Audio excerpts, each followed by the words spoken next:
Balochistan assembly کے 2022 کی نشر کی گئی پوسٹوں پر بے ضابطگیوں کا معاملہ۔ بلوچستان ہائی کورٹ کے چیف جسٹس ہاشم کاکڑ اور جسٹس شوکت علی رخشانی نے منتخب نمائندوں کو نوٹسز جاری کر دیے۔ تفصیلات کے مطابق بلوچستان اسمبلی میں بھرتیوں کے کیس کی سماعت میں 20 مئی 2024 کو عدالت نے فریقین اور منتخب کردہ افراد کو اپنا جواب جمع کروانے کی تلقین کی۔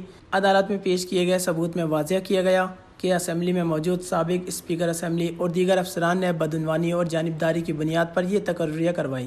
الزام ہے کہ ان افسران نے لوگوں کو جھانسا دیتے ہوئے ان سے ٹیسٹ اور انٹرویوز تو لیے، لیکن اپنے ہی گھریلو افراد اور من پسند لوگوں کو ان پوسٹوں پر نوکری دی۔ مندرجہ ثبوت میں موجود ہے کہ سلیکشن کمیٹی حیات شاہ، چیئرمین سلیکشن کمیٹی اور ممبران کمیٹی کے علاوہ ڈی جی کوارڈینیشن آفیسر ہاشم خان، اسمبلی کے لا افسر عبدالکریم غورزئی، ایڈوائزر ٹو اسپیکر سلیم جاوید سمیت ایڈیشنل سیکرٹری سراج الدین لہری اور سابق اسپیکر کے پرسنل اسسٹنٹ صادق پر اپنے ہی گھریلو افراد اور من پسند لوگوں کو ان پوسٹوں پر نوکری دینے کے الزامات ہیں، اور یہ بھی الزام دائر کیا گیا ہے کہ ان سب کے تمام یہ رشتہ دار اس وقت ٹیسٹ میں موجود ہی نہیں تھے۔ ان تمام الزامات کے تناظر میں معزز عدالت نے اسمبلی کے افسران اور تعینات اہلکاروں کو نوٹسز جاری کر دیے ہیں اور ان کو اگلی سماعت پر طلب کر لیا ہے۔ یاد رہے یہ تمام تعیناتیاں سابق نگراں حکومت اور اسپیکر جان جمالی کی موجودگی میں ہوئی، جس کا حتمی فیصلہ معزز عدالت کی طرف سے متوقع ہے۔